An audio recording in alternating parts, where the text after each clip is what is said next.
লক্ষ্য 15 ওভারে 103, হাতে 10 উইকেট। কোনোভাবেই এটাকে বড় বলার সুযোগ নেই। এই লক্ষ্যে নিউজিল্যান্ডের শুরুটা হয়েছিল বাজে। 33 রান তুলতেই হারিয়েছিল 4 উইকেট।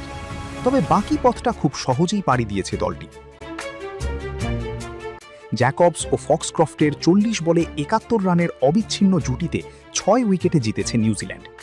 আন্তর্জাতিক টি-20তে প্রথম 50 পেয়েছেন জ্যাকবস। 31 বলে 62 রানে অপরাজিত ছিলেন তিনি। শরীফুল নিয়েছেন 3 উইকেট। এর আগে নিউজিল্যান্ডের বিপক্ষে সিরিজ নির্ধারণী ম্যাচে আজ মাঠে নেমেছিল বাংলাদেশ দল। তবে বৃষ্টি বাধায় কাটা গেছে ইনিংসের 5 ওভার। এই ম্যাচে আগে ব্যাট করতে নেমে নিউজিল্যান্ডকে 103 রানের লক্ষ্য দিয়েছিল টাইগাররা। শনিবার 2 এপ্রিল টস হেরে ব্যাট করতে নেমে শুরুটা ভালো হয়নি বাংলাদেশের। 11 বলে 16 রান করে চতুর্থ ওভারেই সাজঘরে ফেরেন সাইফ হাসান।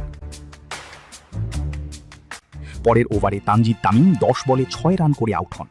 পরের বলে পারভেজ ইমন ডাক হয়ে ফিরলে বিপাকে পড়ে বাংলাদেশ। পাওয়ার প্লেতে বাংলাদেশের সংগ্রহ ছিল 50 রান। এরপরই শুরু হয় বৃষ্টি। ঝুম বৃষ্টির কারণে প্রায় 2 ঘন্টা বন্ধ ছিল খেলা। ফলে প্রতি ইনিংসের 5 ওভার কাটার সিদ্ধান্ত নেন আম্পায়ার।